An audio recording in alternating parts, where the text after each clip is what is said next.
విజయోస్తు. సాధారణంగా పందిని ఒక తుచ్చ ప్రాణిగా భావిస్తారు, కానీ ఈ వరాహవతారంలో కూడా తమరి దేహం దివ్యంగా ఉంది. ఎవరైతే తమరి అద్భుత లీలలను విని తరిస్తారో నిశ్చయముగా వారి జీవితం ధన్యమవుతుంది. గురుదేవా, నా సోదరుణ్ణి వధించిన ఆ విష్ణువు ఇంకా జీవించే ఉన్నాడు. నువ్వు బ్రహ్మ కోసం తపస్సు చెయ్యి. నువ్వు కోరిన వరాలన్నీ నీకు లభిస్తాయి.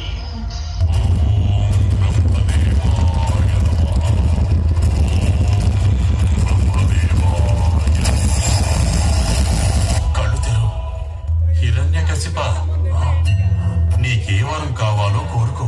ఓ బ్రహ్మదేవా, నాకు వరం ఇవ్వండి. ఈ సృష్టిలో మీచే సృష్టించబడిన ఏ జీవి వల్ల నాకు మరణం సంభవించకూడదు. అది దేవతలైనా మానవులైనా పశుపక్షాదులైనా సరే.